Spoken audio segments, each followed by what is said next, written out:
This isn't a surprise. Ultimately, it's not a surprise. It's kind of signalled. Yeah. But the communication of it has been really poor. The consultation, and I'm doing quotation marks for those listening, has been poor. What's the point of saying that you're going to listen to fans if you're going to just drum this out anyway? Yeah. It just makes people, like, you can't, it's worse when you pretend that you're listening to someone than just going right along with the plan anyway. It is a move towards dynamic pricing, which is long forecast. The Americanization of the Premier League has been well underway for a long time. Now, you and I have been very critical of, the Middle East and sports washing, but ultimately the American ownership is a problem for the Premier League, particularly for match-going fans. Something I can't understand, obviously, but have it in my own, Aussie rules here, so I can speak to it a little bit. There's some things I'd like to flip back to you on, but with the dynamic pricing and the Americanization, I think we have 13 American owners now.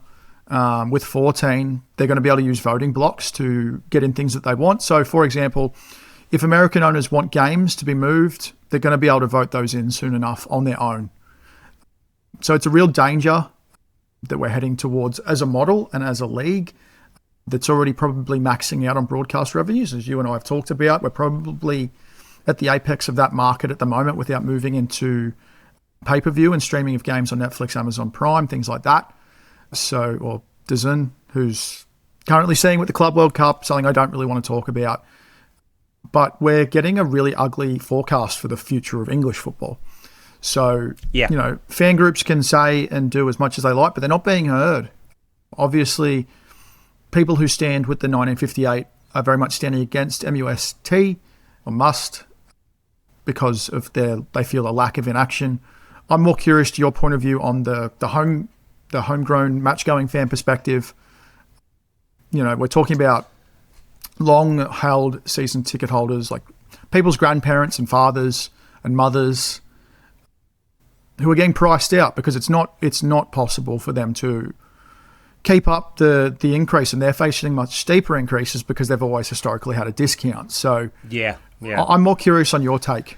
Yeah, and people on fixed incomes, right, who cannot keep up with the price increases. I actually think I am not of the ilk of fans that thinks that must is a waste of time and the only thing that matters is an awful lot of noise on social media or physical protests or whatever, right?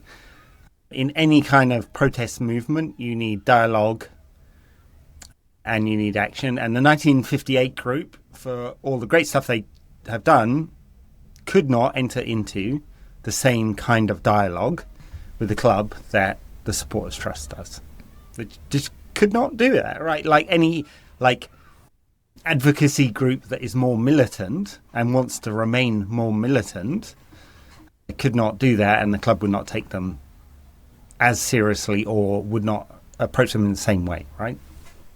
As a result, because you need to have a trustworthy partner, right? Now, that is not to say that I think must have achieved loads of gains. They're all on the margins. And unfortunately, they're all on the margins because the club has the power here, right? Until, we withdraw our custom or the demand is reduced to the point where there are empty seats in the stands. And through all the dark times over the last 10 years or 20 years of the whole Glazer ownership, that has never happened, right? There's just so much demand there. And for every local that is priced out of going to every game, there's another single match goer from local or wherever that is willing to take their place because it's so attractive as a proposition. I used to go to Barcelona every year. And most years I was able to get tickets through the Socios program, through people I knew. And I've paid €100 plus euros to go to a Copa del Rey game against Real Madrid as well, right? So one of the fools that does that. And this is partly what this model addresses. Now, it's not the full dynamic pricing model, which we've seen at the Club World Cup. We'll see at the World Cup next year, which started out at hundreds and hundreds of dollars for absolutely shit games. This is the Club World Cup, right? Yep. And will be the same for the World Cup next year. And went down to so there will have been people at the Miami game, the opening game, who paid $500, sat next to someone who paid $4 because of that dynamic pricing model. And the idea is that you maximize your potential revenue, and you leave no money on the table, which United have done for years and years and years and years, right? If you're a pure capitalist, you'd go, it doesn't make any sense, this model of keeping ticket prices. Yeah, the freezing. Yeah. Yeah, freezing ticket prices because there's so much demand. So, how much have you spent on World Cup tickets? So, to get a 3-game package, just the... Oh, you had to buy some NFTs. Yeah, to guarantee. Well, you're better off using the resale, which is what I use to get a better price.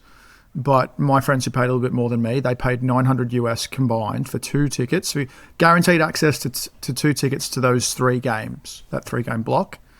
I know that you can buy a ticket to the final, guaranteed access to the final for the country of your choice for $1,500 US, but you lose that money if they don't make the final. It is crazy. And that's only like what I've spent with the $900 US for 2 people. A bit less for me, but that's just to guarantee you access to buying those tickets, you know. So that's just there. I have the fortune of being able to do that.